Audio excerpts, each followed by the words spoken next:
প্রস্তাব আসে উত্তর আমেরিকার আইওয়া শহরে একটা আন্তর্জাতিক লেখক কর্মশালায় যোগ দেওয়া। সেটা 6 মাস থেকে 7 মাসের দৈর্ঘ্য, এবং সেই আমার প্রথম বিদেশ যাত্রা। এবং আমি তখন খুব ঘরকুনো, আর সবে 1 বছর হলো আমার আর 2বার বিয়ে হয়েছে। ফলে তখন আর সবে কভি আলবিদা না কেহনা রিলিজ করেছে। ওই রকম একটা ঘন আবেগ ঘন ছবি দেখে দেখে আমার আরো মন খারাপ হয়ে গেল যে 6 মাস আমাকে চলে যেতে হবে। চলে গেলাম।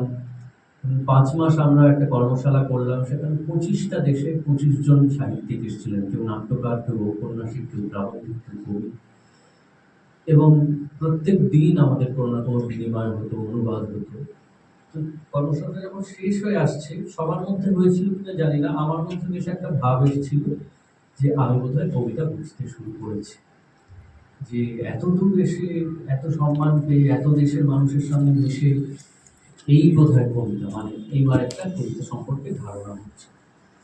তো এই কর্মশালাটা যখন শেষের দিকে, তখন কর্তৃপক্ষ ঠিক করলেন যে আমেরিকার একটা ধারণা সবাইকে দেওয়ার জন্য, যেহেতু বেশিরভাগ মানুষই সেবার প্রথমবার আমেরিকা গেছেন, তাদের 4-5টা শহরে 6 দিন করে ছুটি কাটাতে নিয়ে যাওয়া হবে। তো আমাদের শিকাগো শহর নিয়ে যাওয়া হয়েছিল, অনেকগুলো শহরে যাওয়া হয়েছিল, তার মধ্যে শিকাগো একটা। তো আমার প্রথম সেই আমেরিকা ভ্রমণ এবং শিকাগো যাওয়া, তারপর বহুবার যাওয়ার সুযোগ হয়েছে, কিন্তু প্রথম যাওয়াটা আমি ভুলবো না, কারণ ওই শিকাগোর একটা রাত আমার জীবন এবং আমার ভাবনা সবটাই বদলে দিয়েছে। আমি সবসময় এটা ভাগ করে নিতে চাই যে শিকাগোয় তখন অক্টোবরের শেষ, এবং এইরকম প্রায় গোটা 500 এসি থাকলে একটা ঘরে যেরকম ঠান্ডা হয় ওরকম ঠান্ডা। আমার খুবই কষ্ট হচ্ছে, শুধু চোখ দুটো বার করে রেখেছি।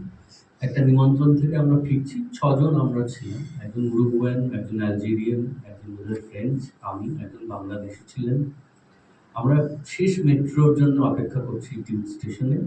আমরাই শুধু আছি, এবং মেট্রো স্টেশনের প্ল্যাটফর্মের এক প্রান্তে আমরা, আর এক প্রান্তে একটি একেবারে বাচ্চা মেয়ে, ওর মতো বয়সী।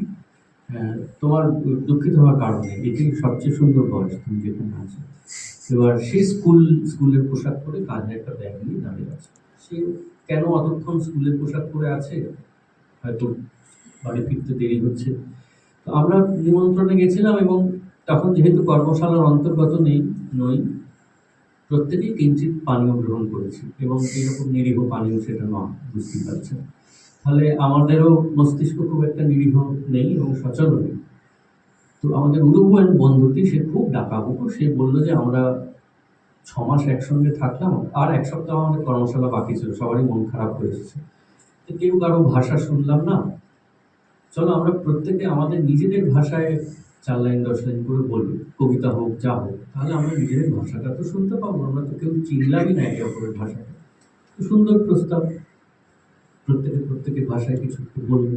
আমার আর বাংলাদেশি বন্ধুটির সুবিধা, আমরা একে অপরের ভাষা জানি, বাকিদের কারো ভাষা তো বুঝতে পারছি না। আমি শঙ্খ ঘোষের যুবতী বলে একটি কবিতা আছে, 8 লাইনের ছোট্ট কবিতা, সেটা মনে ছিল, সেটা বললাম। এটা হয়ে যাওয়ার পরেও ট্রেন আসতে 2.5-3 মিনিট বাকি।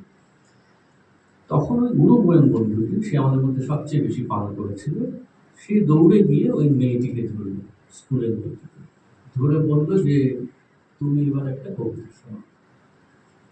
সেই মেয়েটি যথারীতি আকাশ থেকে পড়লো। রাত 11টার সময় 5 জন বয়স্ক পুরুষ তাকে এসে ঘিরে ধরেছে, এবং আমরাও ছুটে গেলাম। সে যত বলে আমি কোনো কবিতা জানি না, তখন উনি গুরুগরের বন্ধুটি বলছে, না তুমি এই প্ল্যাটফর্মে আছো যখন, তুমি এই খেলার অংশ, তুমি বাইরে নাও, তোমাকে একটা কবিতা শোনাতেই হবে। আমি মেয়েটিকে বললাম যে দেখো, ও যেরকম জেদ ধরেছে, তুমি একটা নার্সারি রাইম মনে থাকলেও বলে দাও না, ছোটবেলায় তো আমরা কত কিছু শুনিনি, লালাবাই শুনি, তাই বলে দাও। মেয়েটা তবু 1-2বার বললো, তো ছেলেটি রাজি হলো না, আমাদের উরুগুয়ান বন্ধুটি। মেয়েটি বললো ঠিক আছে।